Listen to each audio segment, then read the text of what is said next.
Welcome to Cake Style. Today I'm going to show you how to make a gorgeous rosette cake. We're going to be using some beautiful shades of pink, working from a lighter pink and going in an ombre effect down into a mid pink at the end. Now, when you're creating this cake, it is a simple cake and it is very fast to make, but it's important that you get each rosette looking flawless.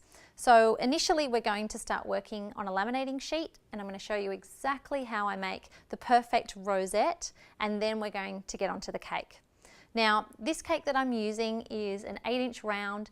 It's just almost 4 inches high. We're going to be creating 3 layers of colour on it. So I've gone ahead and I've cut it, I've filled it, and I've done a fairly thick crumb coat this time. And the reason is that just in case in any of the gaps between the rosettes you might see a little bit of cake, we want to make sure it's a pink and not any of the crumbs that you'd normally see. So I've done the filling and the crumb coat in my lightest shade of pink. That way when you slice it open, you'll see all the beautiful pink inside as well as on the outside. That's optional. I'm going to break down for you exactly how much buttercream I've used in all 3 of the colours so that you can follow along, or you can always just go ahead and use the same colour on the entire cake. So let's get started with some piping and we'll get those rosettes happening. So what I'm going to do is just get a piping bag ready. I'm just using a disposable piping bag. You could use a fabric one or one out of parchment paper, it's up to you. And I'm using a 1M tip for this. So I'm going to slot that inside. Working with our darkest colour first.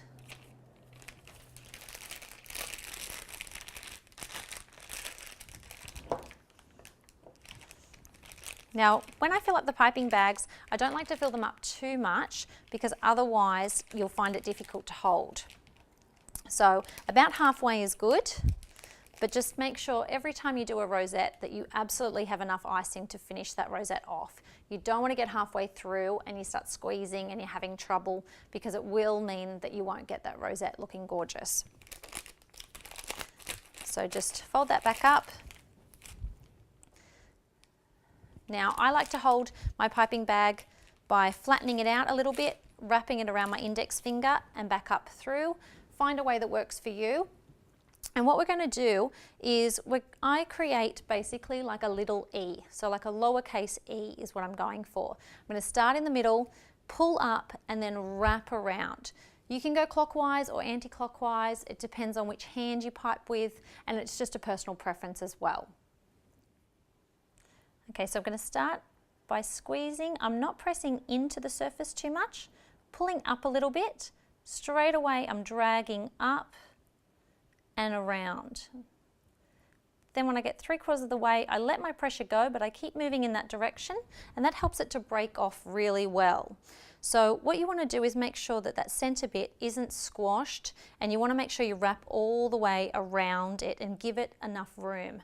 If you pull it too close, like I'll show you here, if you're too close in or if you pull it around and you stay too tight, you'll find that it doesn't look as full and it doesn't give as good a shape. So you can see the difference right there. Pulling up, dragging it up and then wrapping all the way around. 3/4 of the way, stop your pressure, but keep that rotation going. So now we're ready to start working on the cake itself. Just applying enough pressure so that it will stay onto the cake. Pull up, going all the way around, let your pressure go, and then keep traveling up. And then all we're going to do is work our way around the entire cake at this height in this colour. So give enough room between so that you can do a full rotation. You don't want to squash them. So again, attach, pull up, around, let your pressure go, and pull it up.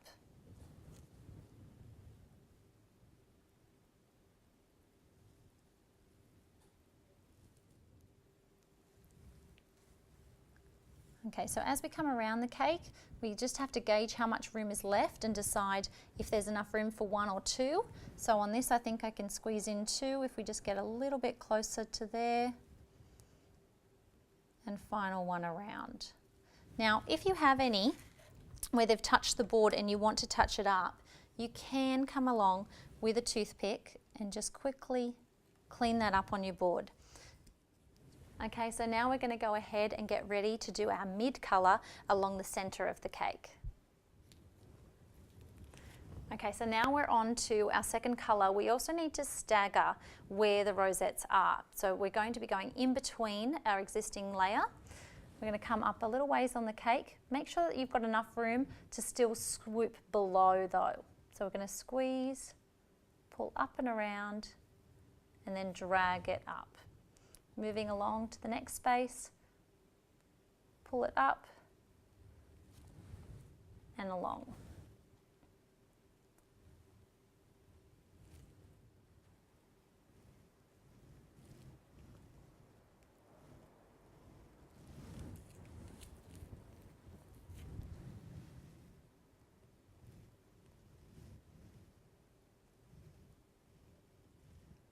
So now we've only got 2 left to go.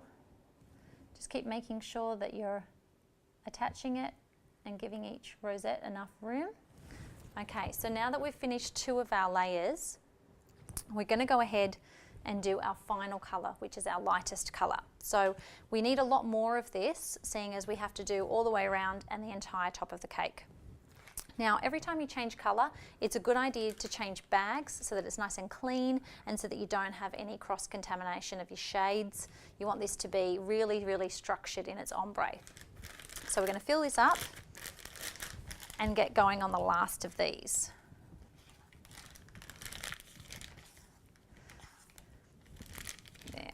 This is a really popular cake. It's great for birthdays. I'm making this one for my mum.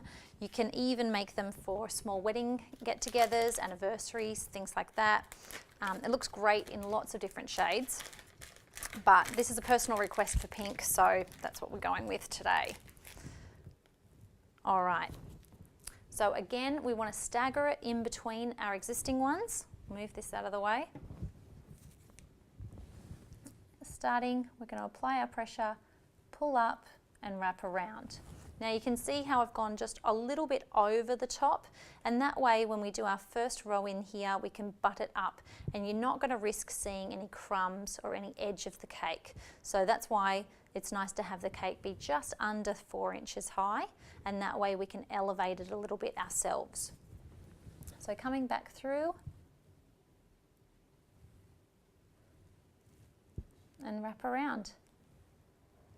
Once you start getting the hang of doing the rosettes, you can speed them up a little bit, but just remember, it is a super fast cake to do already, so it's worth taking the extra time to slowly do each rosette to get them perfect.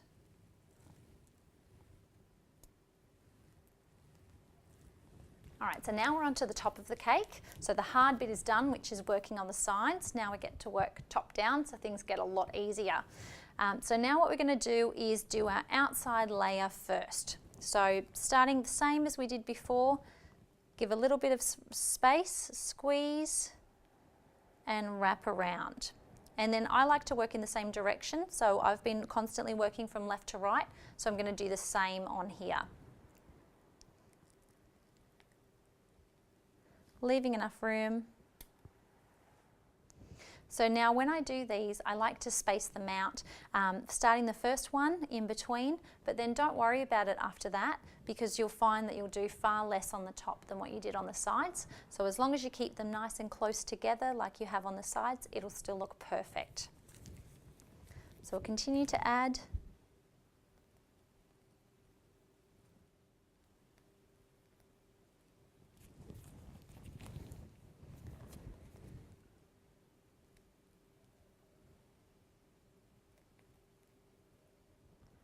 Okay, now we're moving on to our second row. Again, moving in the same direction. Just keeping them nice and close together.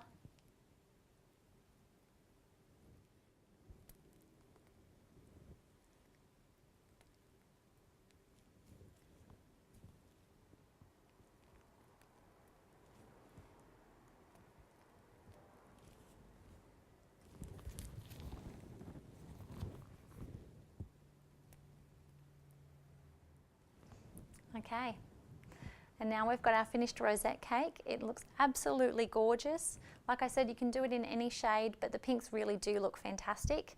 And then when you cut it open, it'll have beautiful filling layers of a gorgeous pink.